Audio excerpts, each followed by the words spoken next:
Okay, all set up to pull this sisal through across the roof. You note as well I added just another pole that is an extender pole that just goes from one end of the shed, the span that I'm trying to pull this across, to the other, and that'll help me just take it up from the roll that I have on the floor and take that up over the span. I'll give you a look after it's finished.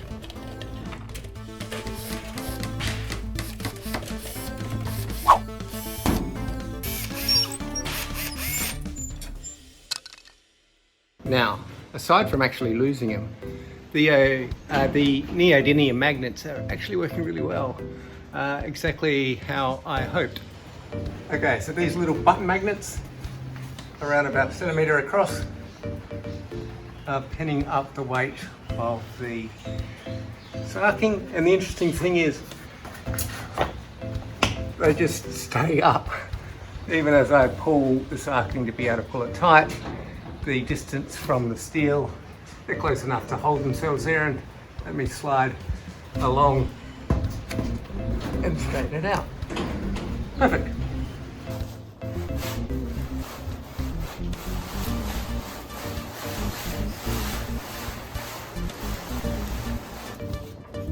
As it stands, I have one span completely going across from one side of the shed all the way up to the center point and down, and presently being held to the other side via a few of the magnets. Note, I did indeed lose one of the magnets as soon as I pressed the stop button on the last piece of video. So ideally, if I could have found the strip, I think it just would have held a few of my magnets together. You're not going to lose magnets on a strip of metal. Maybe could have used some super glue to make one up, but I think I'll manage. No, still having tremendous fun with these neodymium magnets. They do hold quite well, but if you give it a bit of a yank and you're not careful, they'll pop off. And of course, when they pop off, where do they go? And unlike a normal thing which kind of falls to the ground and you start looking around, you go, but these things pop off and then fly anywhere they like. And I've spent the last 10 minutes looking for 3 of them that were together, and there it is, sticking up on the pole just below where it was put. Tricky.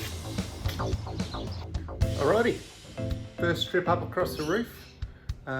It's looking alright. I had a little bit of trouble kind of keeping it square as I went whilst trying to get the right amount of hang. It would certainly be easier if we were doing this on top of the rafters before the sheet metal was going on.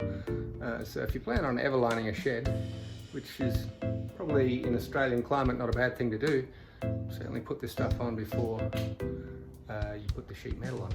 Things went pretty well. I don't really think that there was much that I'd do differently. The note on the magnet still holds. It would be good if it was a magnetic strip that I could place up as opposed to individual magnets. I just had to keep check of them a little bit too often and go searching for them when they fell on the floor. I started with 12, I'm down to 11. That's not too bad.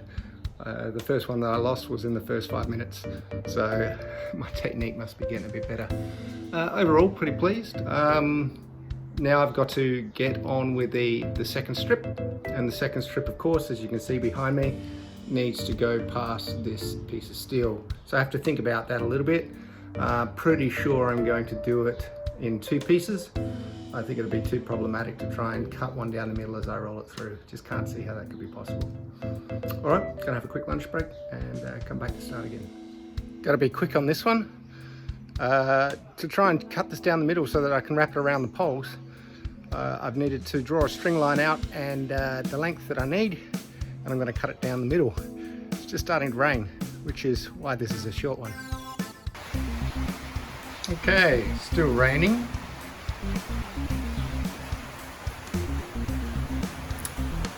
It kind of poured down as soon as I finished measuring out the green, which is good. I've got a good portion of the shed done. This piece here has not been fixed yet, but after that I should only have one more section to do on the roof across here. Overall, everything went as planned. Became a little bit fussy about getting a hang as I went, and instead just pinned it up, just not too tight, just keeping it square as I went. Managed a little bit of overhang underneath the the rail on either side so that I'll be able to tape that up.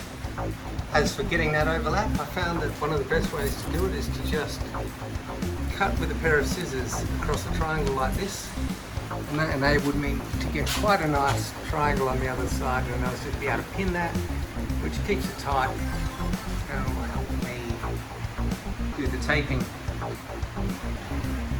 Note to begin with, I was using a Stanley knife to make the cuts on the overhangs with those triangles, and found, of course, it's a little bit easier to use a pair of scissors, go in and snip.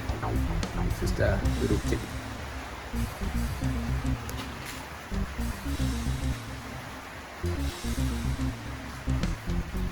Overall, good day. I think I'll have it finished tomorrow. Signing off.